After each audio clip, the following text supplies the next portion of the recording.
আলাইকুম বন্ধুরা। আজকে আমার ঢাকা বিশ্ববিদ্যালয়ের তৃতীয় নাম্বার ক্লাসটা হলো। তৃতীয় দিনের ক্লাসটা করলাম। ক্লাস শেষ করে এখন সম্ভবত 1-2টা বাজবে। এখন আমি আছি ঢাকা বিশ্ববিদ্যালয়ের টিএসসির সামনে।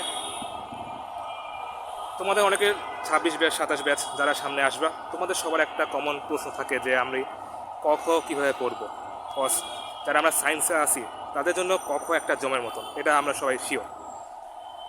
এখন ক খ আসলে পড়ার কীভাবে পড়বো, এটা পড়ার যে সবচেয়ে ভালো একটা ওয়ে হলো যে কখন আমি কোথা থেকে পড়বো। কেউ গাইড থেকে পড়বা, কেউ টেস্ট পেপার থেকে পড়বা, কেউ উদ্ভাস থেকে পড়বা। আর একটা প্রশ্ন, আমি কখন পড়বো।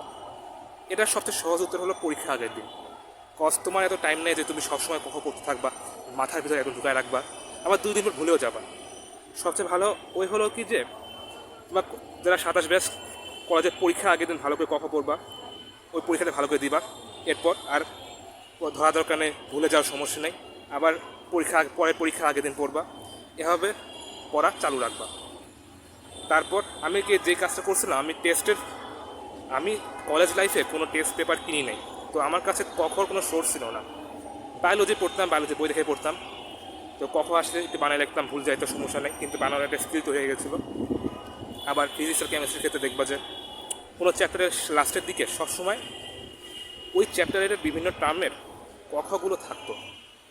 বলতে কি ওই টার্মের সংজ্ঞাগুলো থাকতো। তো সংজ্ঞাগুলো ভালো করে পড়তাম। ভালো করে পড়ার পরই একটু বানায় লিখে দিয়ে আসলাম, হয়ে যেত কোনোভাবে। কোনো দিন হতো না। আর তোমরা যদি ফিজিক্সের আর কেমিস্ট্রির থিওরিগুলো যদি ভালো করে পড়ো, তোমরা ইজিলি বানায় লিখতে পারবা। এখন আসি টেস্টের পর আমি উদ্ভাসের মডেল টেস্টের বইটা পেয়েছি। এই বইটা পাওয়ার পর ওখানে সব অর্গানাইজ করে দেওয়া ছিল। আমি কী করতাম, যে কোনো চ্যাপ্টারের এক্সামগুলো আমি ম্যাক্সিমাম স্কিপ করছি, বেশি দিই নাই। উদ্ভাসের যে 100 মার্ক এক্সামগুলো ছিল, তো তোমাদের সামনে যেগুলো হবে 26 ব্যাচ, তখন তোমরা ওই এক্সামের আগের দিন একটু 2-3 ঘন্টা টাইম লিখে এমসিকিউ আর কখগুলো ভালো করে পড়বা। সব বলছি, তুমি যে চ্যাপ্টার তোমার মনে হয় পড়াও দরকার, ভালো করে পড়বা। এরপর বোর্ড এক্সামের টাইমে যে জিনিসটা হবে, দেখবা যে মাঝখানে অনেক টাইম থাকবে। লাইক আইসিটি এক্সাম হলো, এর 5 দিন পর তোমার ফিজিক্স ফার্স্ট পেপার এক্সাম হবে। 5 দিন বা 4 দিন টাইম থাকবে। তো এর মাঝখানে তুমি সেকেন্ড পেপার পড়বা, ফার্স্ট পেপার পড়বা, গ ঘ সিকিউ পড়বা ভালো করে।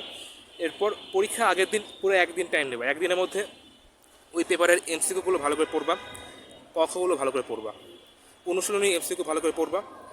এতে দেখা যাবে কি তোমার মাথায় পরীক্ষার পরের দিন ওই পুরোটা ফ্রেশ থাকবে। আর অনুশীলনীর প্রশ্নগুলো পড়লে দেখবা যে অনেকগুলো কমন আসছে।